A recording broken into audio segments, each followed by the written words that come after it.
क्या team India Jasprit Bumrah पर जरूरत से ज्यादा डिपेंड हो गई है?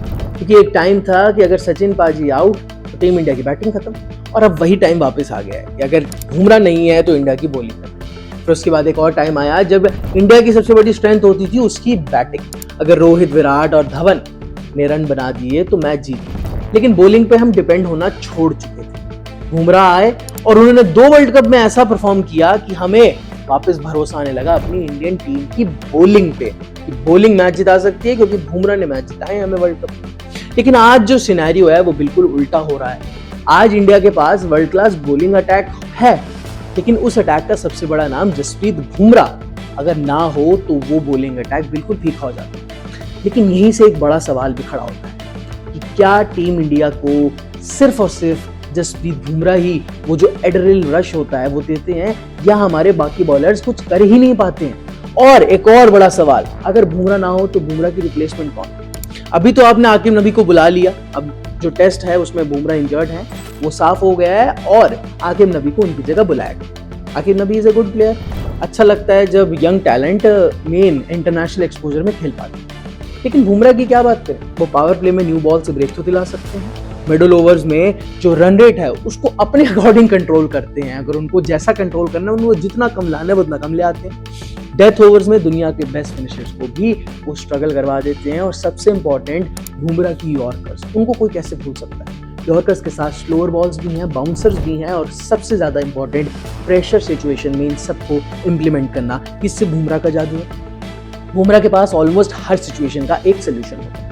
इसी वजह से जब भी कैप्टन को कोई विकेट चाहिए होती है, क्या लगता है कि मैच भैया हाथ से निकल रहा है, तो बॉल सीधा बुमराह को हाथ में दे दी जाती है कि भैया अभी इसको नहीं बॉल दी तो मैच में तो हम वैसी बाहर। और यही क्वालिटी उन्हें बाकी बॉलर से अलग बनाती है कि वो इस सिचुएशन में भी डिलीवर कर देते हैं। लेकिन अब इसके बाद एक प्रॉब्लम हो, अब प्रॉब्लम के उस पर बात करते हैं। प्रॉब्लम ये हो गई है कि प्रॉब्लम बुमराह नहीं है, प्रॉब्लम ये हो गई है कि उनके बिना टीम इंडिया का बैलेंस ही नहीं होता है।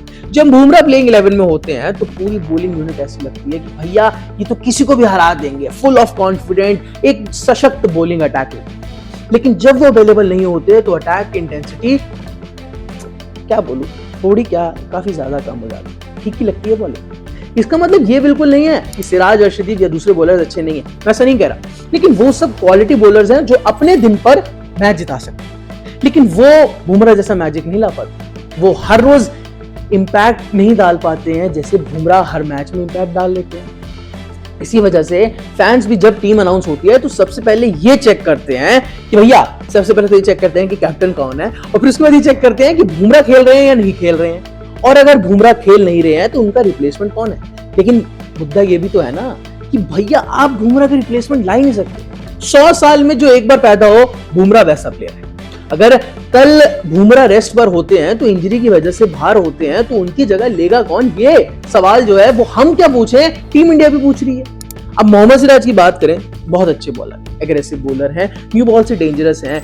और फिर उसके बाद अर्शदीप की बात करें, स्विंग के किंग हैं, अच्छा खासा स्विंग कराते हैं, डेथ ओवर्स में भी और ज्यादा अच्छा परफॉर्म करते हैं, लेकिन अपने दिन पर। आकाशदीप अगेन यंग टैलेंट, प्रसिद्ध Krishna again young talent, international exposure नहीं, और कई यंग पेसर्स भी लाइन में लगे। अब आकिब नबी हैं, वो बहुत अच्छी जो रणजी ट्रॉफी उसमें बहुत ज्यादा अच्छा परफॉर्म करके आ रहे हैं, और टेस्ट में उनको चांस मिला गया है। अब देखने वाली बात होगी वो कैसे परफॉर्म करें, लेकिन स्टिल बुमराह जैसा तो नहीं कर पाएंगे। मेरा मुद्दा ये नहीं है कि बुमराह क्या कर रहे हैं और बुमराह के बिना इंडिया टीम खत्म हो जाती है।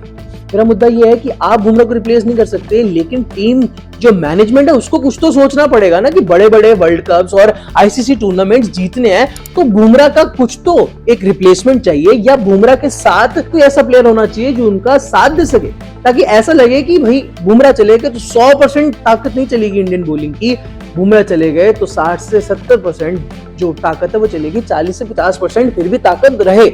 लेकिन बुमराह का वर्कलोड स्मार्ट तरीके से मैनेज करना एक बहुत बड़ा टेस्ट है, और एक बहुत बड़ी जो है ये परीक्षा है इंडियन मैनेजमेंट की। क्योंकि अगर आप हर इंपॉर्टेंट मैच में सिर्फ एक ही बॉलर पर डिपेंड रहोगे तो आप वर्कलोड कैसे मैनेज करोगे? आपको हर मैच में वो बंदा चाहिए, लेकिन मुद्दा यही है कि आप उसको हर मैच में नहीं खिला सकते हो, क्योंकि वो एक पेसर है, वो बंदा एक बंदा है, मशीन नहीं है। तो आपको और तो खड़े करने पड़ेंगे ना लोग, आपने और जो हमारे पास वर्ल्ड क्लास जो पेसर्स हैं, मुझे नहीं लगता आपने उनको इतना एक्सपोजर दिया। प्लस उनके दिमाग से वो एक बुमराह वाली छवि तो हटानी पड़ेगी कि वो भी डिपेंडेंट हो जाते हैं कि भैया बुमराह है तो हम कर लेंगे। अब असली चैलेंज ये नहीं है कि बुमराह कितने अच्छे बॉलर, असली चैलेंज ये है कि क्या टीम इंडिया उनके बिना भी उतनी ही dangerous unit as a bowling unit I am talking about बन सकती है या नहीं। यही सवाल आने वाले हैं, सालों में इंडियन क्रिकेट का फ्यूचर डिसाइड करेगा।